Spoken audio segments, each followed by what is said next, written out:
اور ایسے لوگوں کی توبہ قبول نہیں ہوتی جو ساری عمر برے کام کرتے رہیں، یہاں تک کہ جب ان میں سے کسی کی موت آ موجود ہو تو اس وقت کہنے لگے کہ اب میں توبہ کرتا ہوں۔ اور نہ ان کی توبہ قبول ہوتی ہے جو کفر کی حالت میں مریں۔ ایسے لوگوں کے لیے ہم نے دردناک عذاب تیار کر رکھا ہے۔ مومنوں، تم کو جائز نہیں کہ زبردستی عورتوں کے وارث بن جاؤ، اور دیکھنا اس نیت سے کہ جو کچھ تم نے ان کو دیا ہے اس میں سے کچھ لے لو، انہیں گھروں میں مت روک رکھنا۔ ہاں، اگر وہ کھلے طور پر بدکاری کی مرتکب ہوں تو اور بات ہے، اور ان کے ساتھ اچھی طرح سے رہو سہو۔ پھر اگر وہ تم کو ناپسند ہوں تو عجب نہیں کہ تم کسی چیز کو ناپسند کرو، اور اللہ اس میں بہت سی بھلائی پیدا کر دے۔ اور اگر تم ایک عورت کو چھوڑ کر دوسری عورت کرنی چاہو اور پہلی عورت کو ڈھیر سا مال دے چکے ہو تو اس میں سے کچھ مت لینا، بھلا تم بہتان لگا کر اور کھلا گناہ کر کے اپنا مال اس سے واپس لو گے؟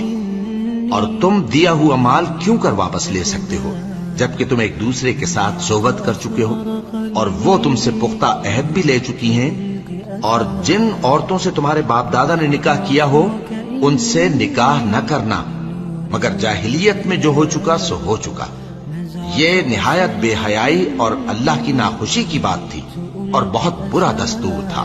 تم پر تمہاری مائیں اور بیٹیاں اور بہنیں اور پھوپھیاں اور خالائیں اور بھتیجیاں اور بھانجیاں اور وہ مائیں جنہوں نے تم کو دودھ پلایا ہو اور رضائی بہنیں اور ساسیں حرام کر دی گئی ہیں، اور جن عورتوں سے تم خلوت کر چکے ہو ان کی لڑکیاں جنہیں تم پرورش کرتے ہو وہ بھی تم پر حرام ہیں۔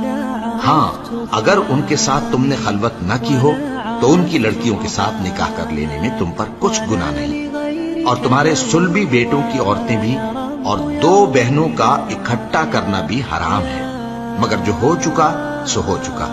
بے شک اللہ بخشنے والا ہے، بڑا مہربان ہے۔ اور شوہر والی عورتیں بھی تم پر حرام ہیں مگر وہ جو قید ہو کر باندیوں کے طور پر تمہارے قبضے میں آ جائیں۔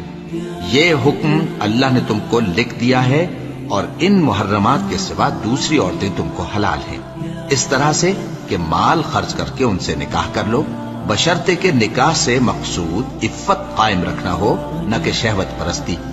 تو جن عورتوں سے تم لطف اندوز ہوئے ان کا مہر جو مقرر کیا ہو ادا کر دو، اور اگر مقرر کرنے کے بعد آپس کی رضامندی سے مہر میں کمی بیشی کر لو تو تم پر کچھ گناہ نہیں۔ بے شک اللہ سب کچھ جاننے والا ہے، حکمت والا ہے۔